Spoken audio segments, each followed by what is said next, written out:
बेटी का फर्ज। प्रताप अपनी लाडली बेटी नेहा के लिए बेड टी लेकर उसके पास जाता है और अपनी बेटी से कहता है, अरे मेरी प्यारी सी बच्ची, चलो अपना चांद सा मुखड़ा अपने पापा को दिखाओ। तुम्हारे पापा तुम्हारे लिए बेड टी लेकर आ गए हैं। चलो चलो जल्दी उठो बेटा। गुड मॉर्निंग पापा, आप कितने अच्छे हैं, रोज मेरे लिए बेड टी लेकर आते हैं। चलो उठो, तुम्हें हॉस्टल भी जाना है ना। पापा कितनी जल्दी छुट्टियां खत्म हो गई, मुझे ना आपको छोड़कर जाने का मन ही नहीं कर रहा। मुझे पता है बेटा, पर पढ़ाई सबसे पहले। चलो अब जल्दी से उठो, नहीं तो लेट हो जाओगी। और जल्दी से अपनी चाय खत्म करके रेडी होकर नीचे आ जाओ। अपने पापा की हाथ की बनी हुई चाय पीकर नेहा जल्दी से अपने हॉस्टल के लिए रेडी होकर नीचे आती है, पापा के पैर छूती है और गले लगते हुए कहती है, पापा आप भी साथ चलो ना। अब मेरी बच्ची डॉक्टर बनकर ही वापस आएगी, और जब मेरा मन किया करेगा ना, तब मैं तेरे हॉस्टल आ जाऊंगा तुझसे मिलने के लिए, ठीक है? हाँ। इतना कहकर नेहा अपना बैग उठाकर हॉस्टल के लिए निकल जाती है और वहीं अब पढ़ाई करने लग जाती है। ऐसे ही कुछ समय बीत जाता है। एक दिन उसकी मुलाकात मोहन नाम के लड़के से होती है। मोहन भी डॉक्टरी की पढ़ाई कर रहा होता है। देखते ही देखते उन दोनों के बीच काफी अच्छी दोस्ती हो जाती है। वो पूरा समय साथ बिताते, बातें करते रहते। एक दिन नेहा मोहन से कहती है, मोहन हमें शायद अब नहीं मिलना चाहिए। मैं यहाँ पढ़ाई करने आई थी, लेकिन तुमसे दोस्ती हो गई और हम दोनों की दोस्ती कुछ ज्यादा ही आगे बढ़ रही है। मुझे अपने करियर पर फोकस करना है।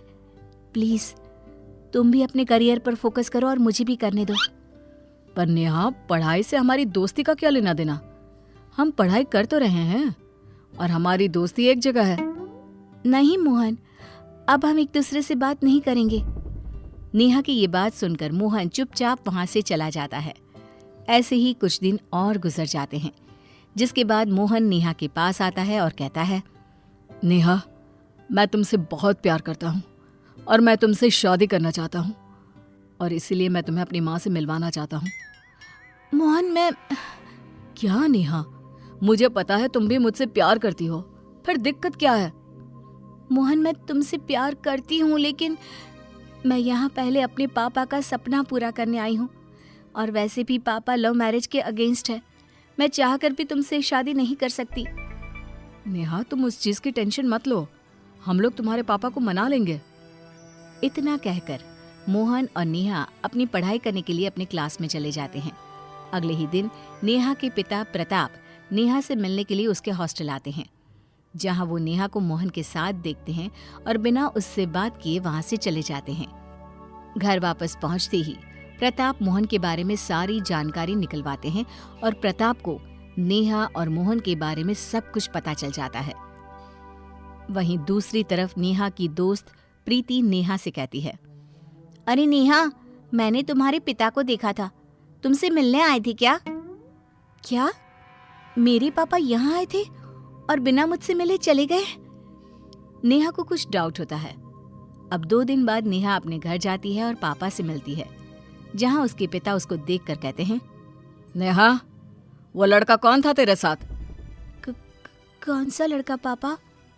तुम्हें अच्छे से पता है मैं किसकी बात कर रहा हूँ। मोहन, कौन है वो? पापा मैं आपको बताने वाली थी। बस नेहा, मैंने तुम्हें इतने नाजों से पाल पोस कर बड़ा किया, तुम्हारी हर इच्छा, हर मांग पूरी की, तुम्हें कभी किसी चीज की कमी नहीं होने दी। जहां बोला उस कॉलेज में एडमिशन कराने के लिए जमीन आसमान एक कर दिए। किस लिए? ये दिन देखने के लिए।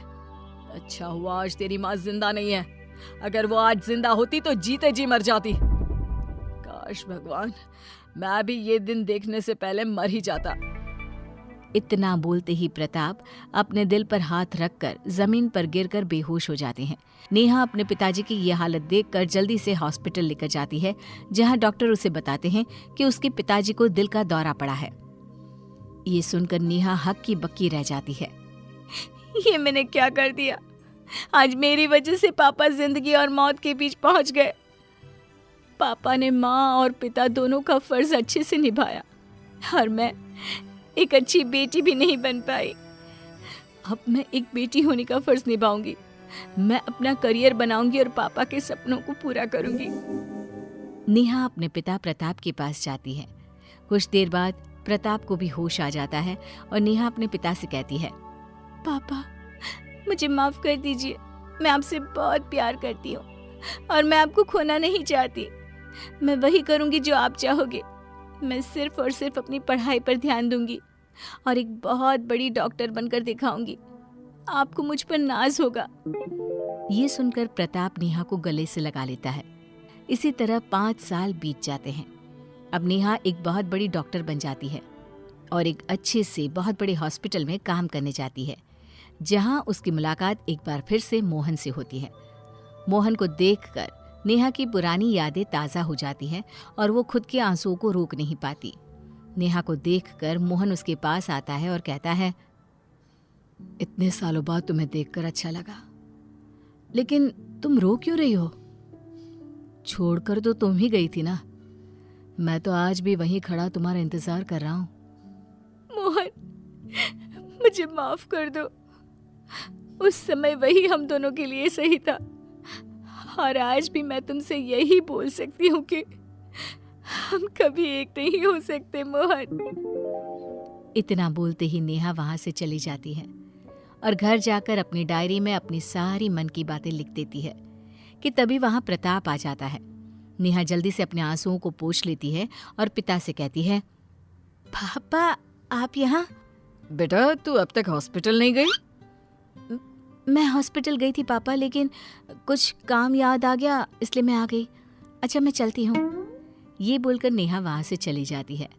प्रताप अपनी बेटी की डायरी पढ़ लेता है, जिसके अगले ही दिन वो नेहा की शादी की बात शुरू कर देता है।